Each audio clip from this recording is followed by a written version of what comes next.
To understand John's amazing contributions to the industry, I think you have to begin with what was going on in the 1980s and 90s. Pharmaceutical promotion was moving into new media.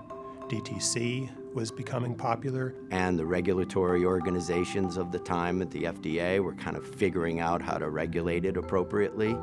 And so one might call it the Wild West. You had this paradox. You had doctors who could prescribe anything they wanted to, and you had an industry that couldn't communicate with them, that had all the data that they needed to prescribe safely.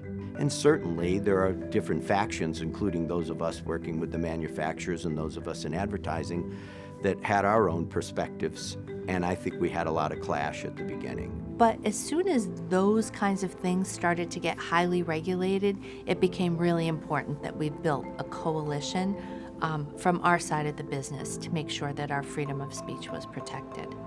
And John was the perfect person to lead that coalition. The Coalition for Healthcare Communication was founded initially to represent the industry's voice in issues related to marketing, and in particular to protect the free and unfettered flow of accurate and credible healthcare information. Well, I believe John was one of those founding fathers. He was somebody that I believe the industry titans had, I think, identified as somebody who was very familiar with how to advocate for free speech. It was a brilliant first step. John really brought the perspective of proactive in terms of the First Amendment. And the reason why I think is very important to who John Kamp is.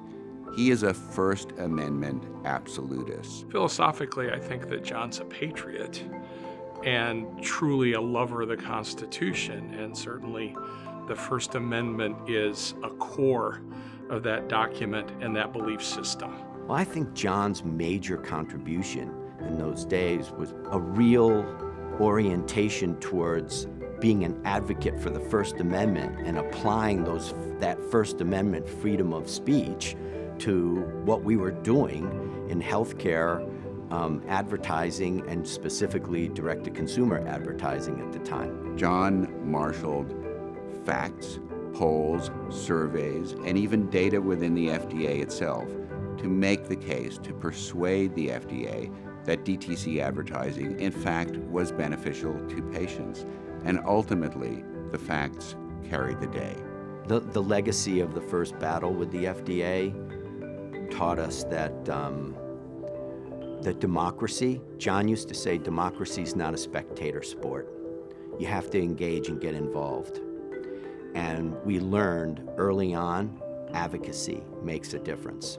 How has John affected the industry? Well, John himself has never written or designed or placed an advertisement, but the work he did made it possible for people in the industry to do their jobs, which is why we should all be proud of him. If there wasn't a coalition, I can't imagine where the industry would be. He's been an amazing leader and an amazing contributor to our industry. And if I'm going to be very specific, now that I'm talking to an audience that are mainly full of advertising people, he created and saved thousands of jobs. Thousands of them. Think about where we'd be today if there was no direct-to-consumer advertising for healthcare products at all. Here's how I look at the criteria for the Hall of Fame. These are people who made a difference in the industry and effectively changed the trajectory of it. And John fulfills that to a T.